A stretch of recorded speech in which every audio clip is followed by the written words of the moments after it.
So film release ஆகி FDFS முடிச்சுட்டு வெளில வரோம். ரொம்ப எமோஷ்னலாக இருக்குது இந்த மொமெண்ட். பிகாஸ் இந்த படத்துக்காக நாங்கள் முன்னாடியே சொன்ன மாதிரி எல்லாருமே உயிரை கொடுத்து உழைச்சோம் அப்படின்னு சொன்னோம். ஸோ படம் இன்டர்வியூஸ் கேட்குறவங்களுக்கு தோணியிருக்கும், என்ன இவங்க சொல்கிறாங்க, எல்லா ஃபிலிமுக்கும் எல்லாரும் இப்படி தானே சொல்லுவாங்க அப்படின்னு தோணியிருக்கோம். பட் இன்னைக்கு எங்களோட படம் உங்கள் முன்னாடி. ஸோ இப்போ உங்களுக்கு புரிஞ்சிருக்கும்னு நினைக்கிறேன் நாங்கள் சொன்ன வேர்டோட மீனிங். ரொம்ப எமோஷனலாக இருக்குது. நான் 3rd டைம் பார்க்குறேன். இன்னும் பார்க்கும்போதும் அதே எமோஷன் அப்படியே ஃபிலிமில் இருந்த எனக்கே கேரி ஆகுது. அப்போ கண்டிப்பாக படம் எல்லாருக்கும் அந்த எல்லா எமோஷன்ஸுமே இருக்குது. ஃபன் இருக்குது, ஹாப்பினஸ் இருக்குது, சேட், எல்லா எமோஷன்ஸும் சேர்ந்த ஒரு மூவி இது ஹோப். நாங்கள் என்னவா நினச்சி இந்த படம் சார் எடுத்தாரோ அது அப்படியே மக்களுக்கு கன்வே ஆகும் நாங்கள் நம்புகிறோம். ரொம்ப எமோஷனலாக ஹாப்பியாக இருக்கு. And I'm very happy because I'm being a part of very good movie. ரொம்ப ஒரு நல்ல மூவியில் ஆர்டிஸ்ட்ன்றதை தாண்டி ஒரு நல்ல படம், ஒரு தரமான படத்தில் நான் இருக்கேன் அப்படிங்கிறது எனக்கு ரொம்ப ப்ரௌடாக ஃபீல் ஆகுது. ரொம்ப ஹாப்பி. என்னோட கரியரில் இந்த மூவி என்னைக்குமே தி பெஸ்ட்டாக இருக்கும் அப்படின்னு நான் நம்புகிறேன். Thank you so much. And medias எல்லோரும் சப்போர்ட் பண்ணுங்கள்.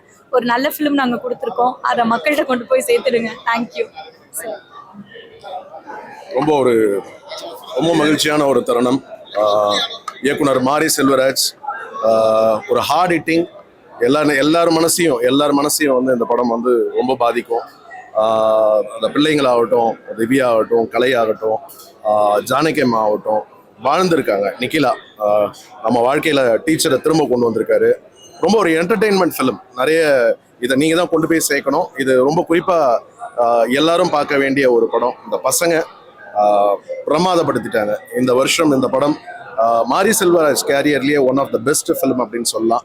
நானும் இந்த படத்தில் ஒரு ஒரு கதாபாத்திரமாக நானும் பண்ணியிருக்கேன் அப்படிங்கிறது ரொம்ப எனக்கான ஒரு வாய்ப்பு, மகிழ்ச்சியான தருணம். தயவு செஞ்சு இந்த மாதிரி படங்களை தியேட்டரில் பாருங்கள், என்ஜாய் பண்ணுவீங்க. உங்களை எந்த இடத்துலையும் தோய்வுபடுத்தாது இந்த படம். நன்றி, வணக்கம். அவரோட சிறுவயது கஷ்டங்கள், வாழ்க்கை முறையற்றதான் இந்த படம் மக்கள்கிட்ட எந்த மாதிரியான தாக்கத்தை ஏற்படுத்தி?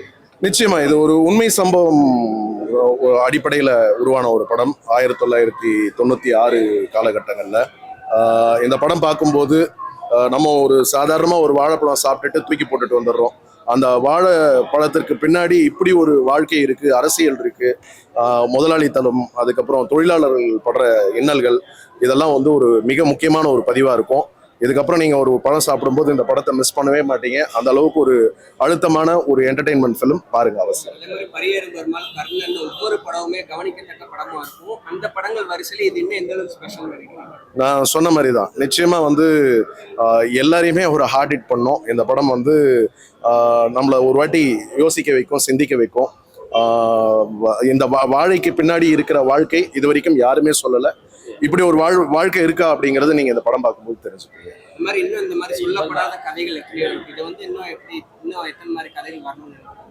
இந்த மாதிரி படங்களை நீங்கெல்லாம் கொண்டு போய் சேர்த்து மக்கள் உள்ள இந்த படத்தை பார்த்து அவங்க அது கொடுக்குற சப்போர்ட் தான் இந்த மாதிரியான ஒரு கண்டென்ட்ஸ் இன்னும் மேலும் நிறைய மக்கள் கிட்ட சேரும். என்ன படம் பார்க்க வந்திருக்கோன்னா வாழை.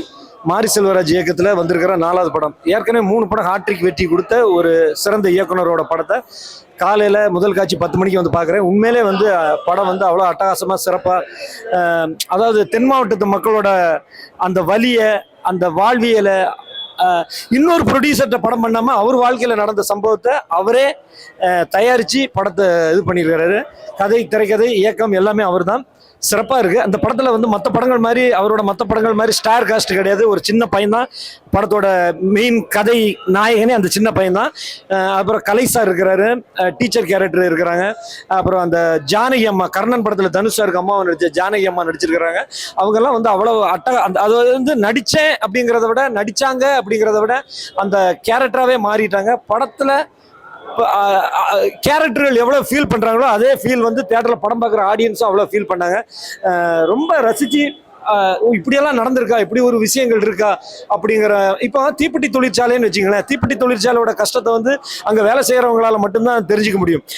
ஒரு பலாப்பழம் வெட்டுறவங்களோட இதுன்னா அவங்களோட கஷ்டம் அவங்களுக்கு மட்டும் தான் தெரியும். விவசாயின்னா அவங்களோட கஷ்டம் அவங்களுக்கு தான் தெரியும். தூரத்துல இருந்து பார்க்குறவங்க, சிட்டில இருந்து பார்க்குறவங்களுக்கு தெரியாது. அதே மாதிரி தான் இந்த வாழை வெட்டி அதை லோடை ஏற்றி அவன் லாரியில் ஏற்றி அவங்களுக்கு தனியாக வண்டி கூட கொடுக்காம அந்த வாழை தாருக்கு மேலேயே அவங்கள டிராவல் பண்ண வச்சது. இதெல்லாம் நானும் தென் மாவட்டத்துக்காரன் தான், நானும் ஊரில் பார்த்துருக்குறேன்.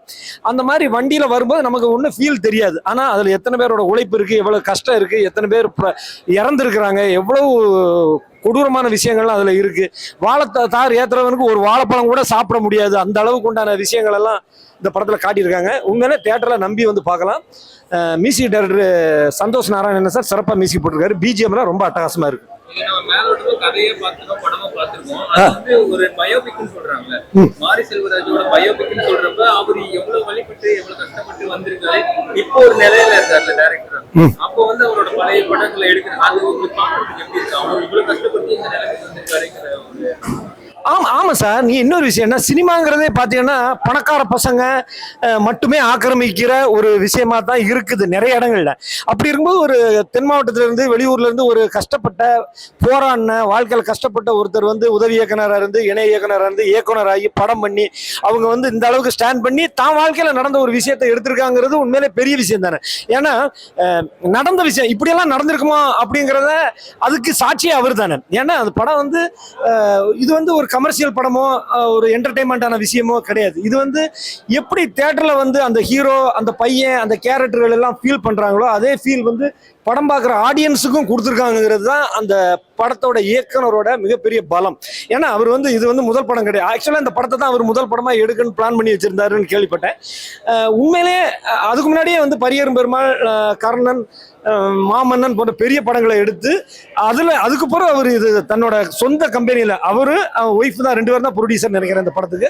உண்மையிலே வந்து கதை வந்து அவ்வளவு நல்லா இருக்கு. திரைக்கதையை நடந்த சம்பவமா இருந்தாலும் அந்த திரைக்கதை வந்து அவ்வளவு சுவாரஸ்யமா கொடுத்துருக்காரு.